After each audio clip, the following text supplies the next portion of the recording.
चूंकि मोहन जी के घर से हवेली काफी दूर थी, इसीलिए मोहन जी और काजल ने ये तय किया कि चंद्रकला को इसी वक्त मायापुर लाने के फैसले को लेकर वो पंच महोदय से ही राय लेंगे। वो दोनों पंच महोदय के घर की तरफ बढ़े और यहाँ मालती अपने चेहरे पर मुस्कान लिए हुए मंदिर की तरफ बढ़ रही थी। पंच महोदय जी के घर जाते हुए रास्ते में मोहन जी ने गांव के और 2-4 आदमियों को भी अपने साथ ले लिया। सब लोग वहां पहुंचे और पंच महोदय जी के घर का दरवाजा खटखटाया। पंच महोदय जी ने जब दरवाजा खोला तो वहीं दरवाजे पर ही काजल ने पूरा वाकया उन्हें बताया, जिसे सुनकर पंच महोदय भी काफी चिंतित हो गए। मोहन जी ने अपनी बात रखते हुए कहा, महोदय जी, हालत बद से बदतर होते जा रही है। हम सुबह तक का इंतजार नहीं कर सकते। इस पर पंच महोदय ने कहा, आपकी बात बिल्कुल सही है मोहन जी, लेकिन इतनी रात में कोई नाविक भी तो नहीं मिलेगा। वहाँ खड़े सुरेश ने पंच महोदय जी की बात का जवाब देते हुए कहा, महोदय जी, कोशिश करेंगे तो कुछ न कुछ रास्ता तो निकल ही आएगा। अगर कोई नाविक नहीं मिलेगा तो रात भर वही नदी किनारे इंतजार कर लेंगे, लेकिन इस तरह हाथ पर हाथ धरे नहीं बैठ सकते। पंच महोदय को भी सभी की बातों में तर्क दिखाई दे रहा था। उन्होंने सबकी बातों में हामी भरते हुए कहा, ठीक है फिर, जैसा आप लोग कहो, हम इसी वक्त चलते हैं चंद्रकला को लेने। ये सुनकर सबने राहत की सांस ली। आखिर पंच महोदय, मोहन जी, सुरेश और गांव के 2 आदमी और इतने आदमियों ने टीले वाले बाबा के यहाँ जाने का निश्चय किया, क्योंकि एक नाव में इससे ज्यादा लोग नहीं बैठ सकते थे। जाते जाते मोहन जी ने काजल से कहा, बेटा, तुम किसी और को अपने साथ लेकर गायत्री को खोजने की कोशिश करो। हम लोग जल्द से जल्द चंद्रकला को लेकर आते हैं। काजल ने कहा, जी चाचा। कहते हुए वहां से गायत्री को खोजने के लिए निकल गई और वो लोग भी टीले वाले बाबा के यहाँ जाने के लिए वहां से निकल गए। इधर हवेली में यामिनी चंद्रकला को मायापुर वापस लाने के निर्णय से बहुत ज्यादा गुस्से में थी। वो अपने कमरे में गुस्से में इधर से उधर टहल रही थी। योगेंद्र ने उसे शांत कराते हुए कहा, शांत हो जाओ यामिनी, इस तरह परेशान होने से कुछ नहीं होगा। चंद्रकला अगर वापस आ भी गई तो भी उससे अब ज्यादा फर्क नहीं पड़ेगा। पूरा गांव अब तुम्हारे इशारों पर नाचता है। यामिनी ने उसी तरह चलते हुए हड़बड़ी में कहा, नहीं भैया, आप समझ नहीं रहे हो, कितनी मुश्किल से उसे यहाँ से निकाला था। एक बार जो वापस आ जाएगी तो गांव वालों पर फिर से ऐसा जादू करेगी कि सब उसी की बात सुनेंगे। योगेंद्र अपनी जगह से उठा और यामिनी को रोक कर कहा, ऐसा कुछ नहीं होगा, तुम ज्यादा सोच रही हो। और वैसे भी ये भी तो सोचो कि उस मालती को भी तो काबू में करना जरूरी है। अगर चंद्रकला नहीं आएगी तो फिर उसे कौन काबू में करेगा? कहीं ना कहीं उस मालती से हमें भी तो खतरा है। यामिनी को अब योगेंद्र की बात समझ आ रही थी। योगेंद्र ने अपनी बात को जारी रखते हुए कहा, और वैसे भी तो उसकी दुखती नस तो हम जानते ही हैं। उसकी बेटी की सच्चाई, उसके आधार पर हम उससे कभी भी कुछ भी करवा सकते हैं। योगेंद्र की बात सुनकर यामिनी के चेहरे पर एक मुस्कान आ गई थी। तभी यामिनी को कुछ याद आया और उसने झल्लाते हुए कहा, और ये राघव अभी तक नहीं आया। यहाँ उसकी सबसे ज्यादा जरूरत है और वो पता नहीं कहाँ भटक रहा है। इधर यामिनी राघव को लेकर चिंतित थी और राघव उधर रेशमी की सच्चाई पता करने में लगा हुआ था। राघव उस गांव पहुंच गया था जहां से रेशमी आई थी और चंदा ताई ने जिस आदमी सुबोध के बारे में बताया था उस आदमी की तलाश कर रहा था।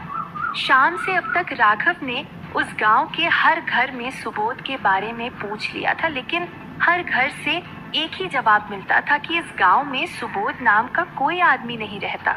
ना ही राघव को सुबोध मिल रहा था और ना ही काजल को जगदीश और गायत्री। काजल भी दोनों को गांव की हर गली में ढूंढ चुकी थी, लेकिन दोनों का कोई अता पता नहीं था।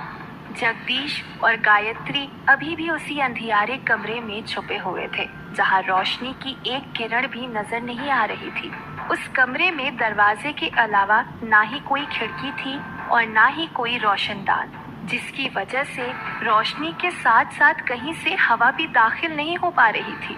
जगदीश और गायत्री दोनों पसीने से तरबतर हो चुके थे, लेकिन फिर भी जो भी था, कम से कम इस कमरे में दोनों उस काले साए से तो सुरक्षित थे और दोनों इसी बात से संतुष्ट थे। राघव भी अब हार मान चुका था।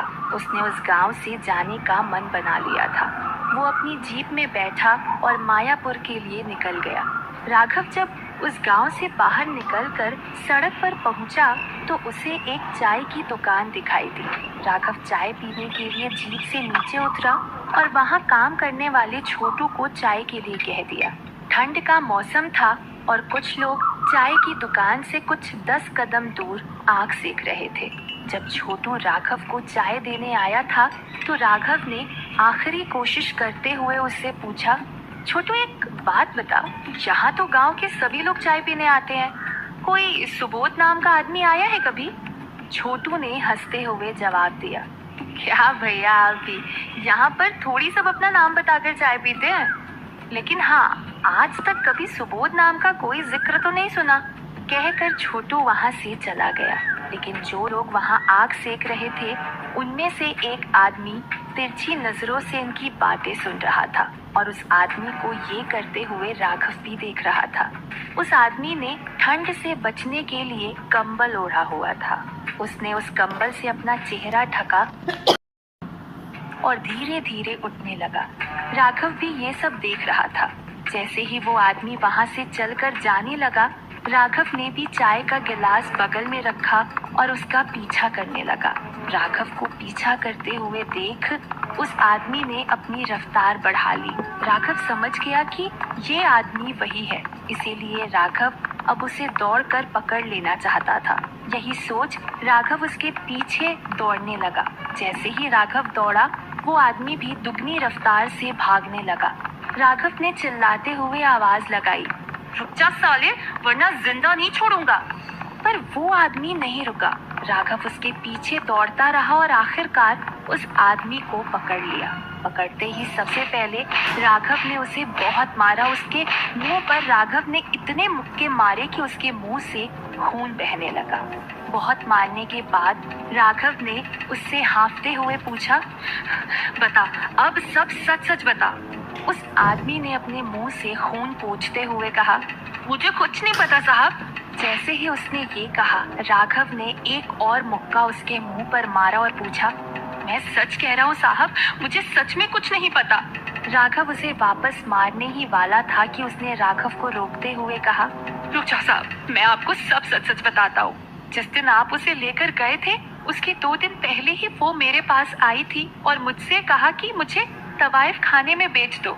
मैंने पहले तो उसे मना किया, लेकिन उसने मुझे लालच देते हुए कहा कि मेरे बदले जो भी पैसा मिलेगा वो तुम रख लेना। पैसों के लालच में मैंने उस काम को हाँ बोल दिया। मैं और कुछ नहीं जानता साहब, मैं सच कह रहा हूँ। ये सब सुनकर राघव के होश उड़ गए थे। उसे समझ नहीं आ रहा था कि आखिर रेशमी है कौन और वो चाहती क्या है। आखिर क्यों बनना चाहती थी वो मायापुर की रुदाली। यही सब सोचते सोचते राघव वहाँ से निकल गया। इधर उस अंधियारे कमरे में एक माचिस जलाने की आवाज आई। जगदीश और गायत्री का जब उस तरफ ध्यान गया तो दोनों ने देखा कि एक औरत माचिस की मदद से मेज पर पड़ी लालटेन जला रही थी। लालटेन जब जली और लालटेन ने जब कमरे में मध्यम मध्यम रोशनी बिखेरी तो दोनों ये देखकर चौंक गए कि वो औरत कोई और नहीं बल्कि रेशमी ही थी। जगदीश ने बड़ी ही हैरानी से कहा, रेशमी तुम? रेशमी ने जवाब देते हुए कहा, जी, आप लोग इस कमरे में बिल्कुल सुरक्षित हैं। जब तक खतरा टल नहीं जाता तब तक हम सभी इस कमरे में रहेंगे। दोनों ने मुस्कुराते हुए हामी में सर हिलाया। इधर मालती हनुमान मंदिर पहुंच चुकी थी।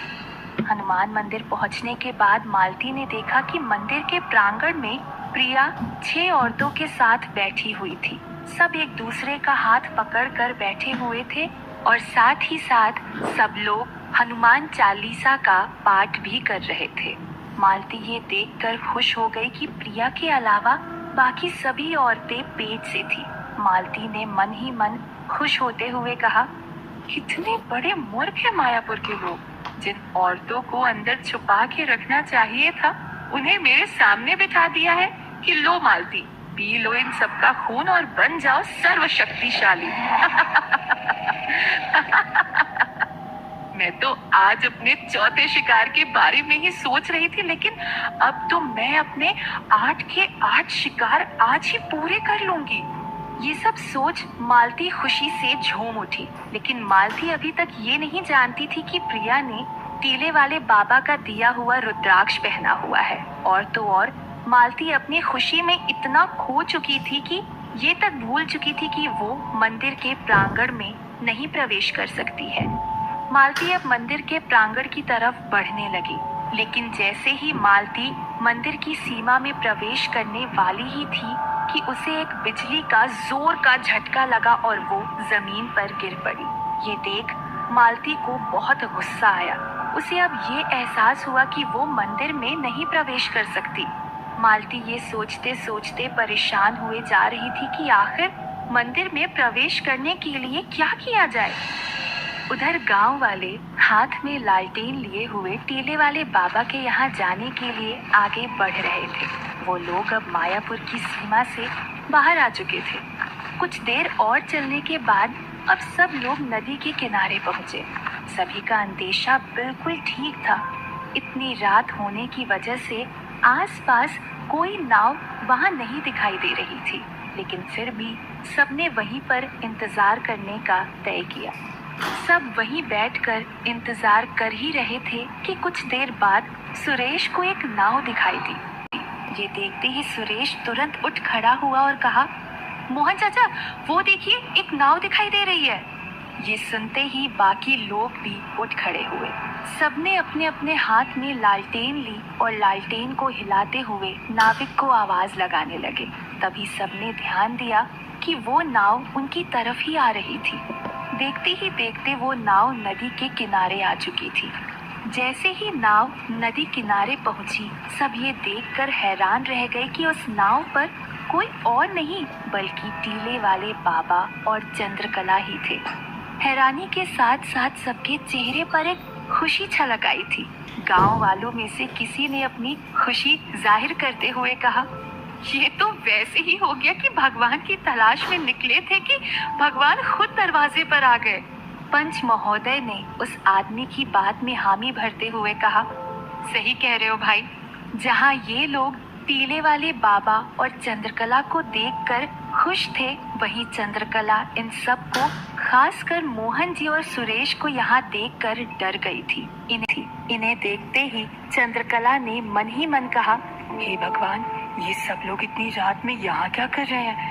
कहीं इन्हें मेरे बारे में पता तो नहीं चल गया था? कहीं ये सब लोग मुझे वापस यहीं से तो नहीं निकाल देंगे?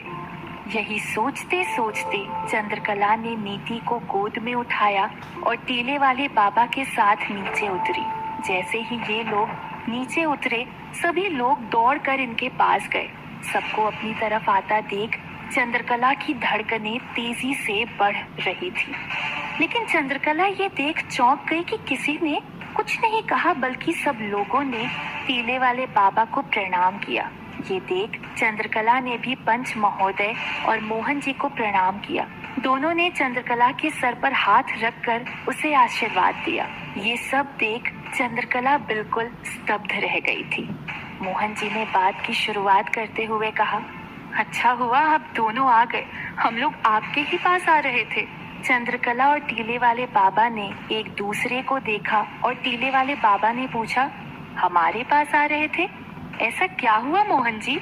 इसके बाद मोहन जी, सुरेश और पंच महोदय जी ने सारी बातें बताई कि चंद्रकला के जाने के बाद मायापुर में क्या क्या हुआ। किस तरह उस काले साए ने पारुल और उसके बच्चे को मारा, फिर कैसे काजल, प्रिया और कुछ लड़कियों ने मिलकर चंद्रकला के लिए जुलूस निकाला, पर जब उस काले साए ने उन पर भी हमला किया तो कैसे उस रुद्राक्ष ने उन सबकी जान बचाई।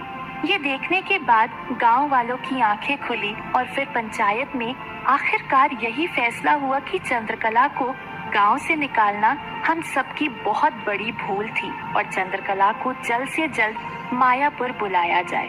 ये सब सुनने के बाद चंद्रकला को जहां मायापुर में हुए हादसे को लेकर दुख हुआ, वही पंचायत का फैसला सुन के चंद्रकला की आंखों में आंसू आ गए। सब लोग अपनी अपनी बात कह ही रहे थे कि तभी सबको एक झटका महसूस हुआ। कुछ लोग तो उस झटके से संभल गए और कुछ लोग जमीन पर गिर पड़े। किसी को समझ नहीं आया कि ये हुआ क्या था। कुछ पल के बाद सबको ऐसा प्रतीत होने लगा कि उनके पैरों तले जमीन हिल रही है। देखते ही देखते सबको एक हल्के भूकंप का आभास हो रहा था और जमीन लगातार हिल रही थी। ये देख सब बहुत ज्यादा डर गए कि अचानक ये भूकंप कैसे आया।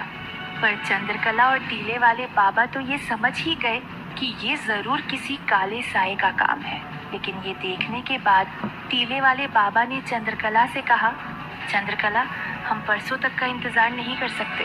हमें आज ही प्रतिष्ठी यज्ञ करना होगा। आखिर क्या है इस भूकंप का राज? क्या मालती ने कुछ किया है या अंगुना ने मालती पर हमला कर दिया है? और क्या परिणाम होगा इस बार प्रतिष्ठी यज्ञ का?